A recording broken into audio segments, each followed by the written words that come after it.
शिव पुराण में सृष्टि की कहानी आखिर है क्या? चलिए आज हम इस प्राचीन ग्रंथ के गहरे रहस्यों में उतरते हैं और समझते हैं ब्रह्मांड के जन्म की इस अद्भुत कथा को। असल में ये पूरी कहानी शुरू होती है कुछ बहुत ही गहरे सवालों से, जो कभी प्राचीन ऋषियों के मन में उठे थे। ये सिर्फ सवाल नहीं है, बल्कि उस ज्ञान की खोज का पहला कदम है जिसका जवाब हमें शिव पुराण में मिलता है। तो चलिए समय में बहुत बहुत पीछे चलते हैं, इतना पीछे कि समय था ही नहीं। एक ऐसी अवस्था की कल्पना करने की कोशिश कीजिए जहां कुछ भी नहीं था, मतलब एक पूर्ण शून्य। सोचकर देखिए, न दिन था न रात, न कोई आसमान न कोई धरती। ये वो अवस्था थी जहां सब कुछ एक था, कोई दूसरा नहीं, कोई भेद नहीं। हमारे इस ब्रह्मांड के बनने से बहुत पहले सिर्फ और सिर्फ एक ही सत्ता थी। पुराण इसी परम तत्व को परमेश्वर कहता है, लेकिन एक बात पर गौर कीजिएगा, ये कोई व्यक्ति या किसी शक्ल सूरत वाला रूप नहीं है। ये तो एक निराकार चेतना है जो हर जगह है और जो हमेशा से थी और खैर हमेशा रहेगी। और ये श्लोक इस बात को बिल्कुल साफ कर देता है। इसका मतलब है कि उस परम तत्व, उस सबसे बड़े कारण का नाम ही शिव है। वो हर चीज का स्रोत हैं, जिनके पीछे कोई और कारण नहीं है, वही परम कारण है। तो सवाल ये उठता है कि अगर सब कुछ निराकार था, शून्य था, तो फिर ये सृष्टि, ये दुनिया बनी कैसे? पहली हलचल कहां से हुई? यहीं से कहानी में द्वैत यानी दो के विचार की एंट्री होती है।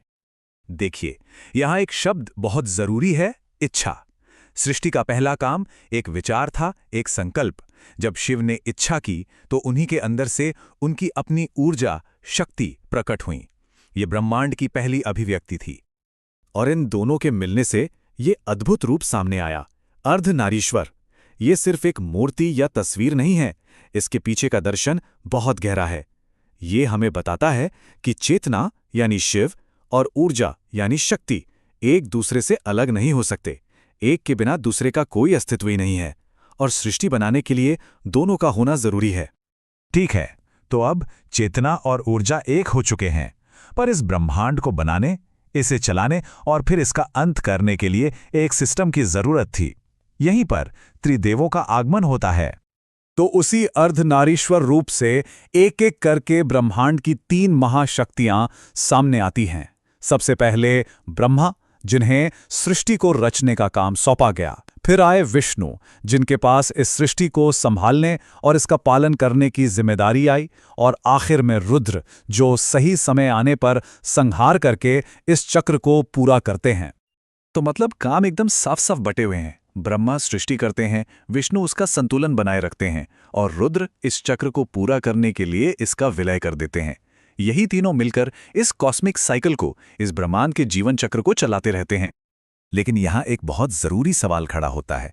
अगर ब्रह्मा, विष्णु और रुद्र इतने शक्तिशाली हैं, तो क्या वो अपने आप में अंतिम है या उनके ऊपर भी कोई शक्ति है? पुराण इसका जवाब बिल्कुल सीधे सीधे देता है।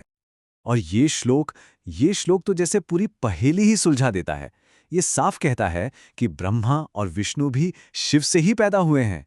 वही महेश्वर परम कारण है, जिनसे सब कुछ निकलता है, और आखिर में सब कुछ उन्हीं में वापस समा जाता है। तो चलिए इस पूरी हायरार्की को, इस पूरे क्रम को एक बार फिर से समझते हैं। सबसे ऊपर हैं निराकार शिव, उनसे प्रकट होती हैं शक्ति, उनके मिलन से आते हैं त्रिदेव, और ये सभी देवता और असल में ये पूरा ब्रह्मांड अपनी सारी शक्ति उसी एक परम स्रोत शिव से ही लेते हैं।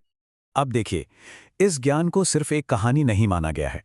ग्रंथ कहता है कि सृष्टि के इस रहस्य को समझना, ये जानना कि सब कुछ एक ही सोर्स से आता है, अपने आप में एक आध्यात्मिक साधना है जो इंसान को मुक्ति की ओर ले जाती है।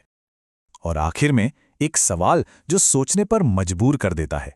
अगर सृष्टि, पालन और संहार ये सब एक ही स्रोत से आते हैं और उसी में लौट जाते हैं, तो क्या इसका मतलब ये है कि जिसे हम अंत समझते हैं वो असल में किसी नई शुरुआत की तैयारी है? इस पर विचार जरूर कीजिएगा।